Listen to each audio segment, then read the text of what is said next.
নমস্কার বন্ধুরা, সবাই কেমন আছো? আশা করি সবাই ভালো আছো, সুস্থ আছো। আমরাও মোটামুটি ভালো আছি, তবে আর বেশি দিন ভালো থাকতে পারছি না। এত বেশি গরম পড়েছে, এই গরমের মধ্যে ভালো থাকাটা অস্বাভাবিক।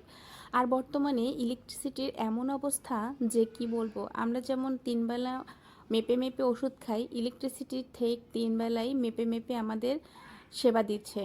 যখন যখন তার মনে হচ্ছে তখন আসছে, যখন মনে হচ্ছে চলে যাচ্ছে। কি যে অবস্থা বলবো। যাই হোক, এই গরমের মধ্যে একদম স্বাস্থ্যসম্মত একটা রান্না করছি।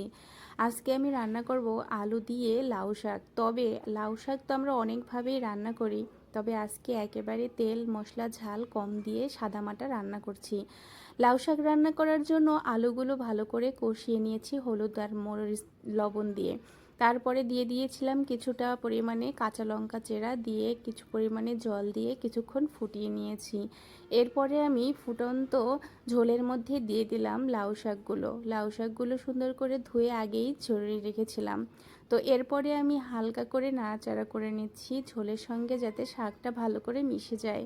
তো বন্ধুরা, তোমরা কিন্তু এরকম গরমের দিনে হালকা পাতলা মশলা দিয়ে এরকম শাক সবজি বা তরকারি রান্না করে খেতে পারো, তাতে স্বাস্থ্য দেহ সবটাই ভালো থাকবে। একটু ঢাকনা দিয়ে কিছুক্ষণ ঢেকে রান্না করে নিয়েছি। শাকটা এবং আলুটা যাতে ভালো করে সিদ্ধ হয়ে যায়। সবগুলোই কিন্তু সিদ্ধ হয়ে গিয়েছে, তেমন একটা আর জাল করতে হবে না। আর লাউ শাক রান্না করতে গেলে লাউ শাক কিন্তু খুব কম জালে রান্না করে নিতে হয়, কারণ লাউ শাক যদি বেশি রান্না করা হয় সেক্ষেত্রে কিন্তু টক হয়ে যেতে পারে। তাই আমি অতিরিক্ত কিন্তু জাল করব না। এরপরে আমি দিয়ে দিলাম সামান্য লবণ, সামান্য একটু হলুদের গুঁড়ো দিয়ে ভালো করে আরও কিছুক্ষণ রান্না করে নিয়েছি। এরপরে আমি ফোড়ন করে নেব। ফোড়নে দিয়ে দিলাম রাঁধুনি আর কয়েকটা শুকনো লঙ্কা দিয়ে একটু হালকা করে ভাজা ভাজা করে নিয়েছি। আর এই রাঁধুনি শুকনো লঙ্কা ফোড়ন দেওয়ার সময় যে খুব সুন্দর একটা স্মেল বের হয়, সেটা আমার খুবই ভালো লাগে। এই স্মেলটা দিলে পরে মানে নাকে আসলে পরেই মনে হয় যেন তখনই রান্নার যে সবজিটা করছি ওটা খেয়ে নেই।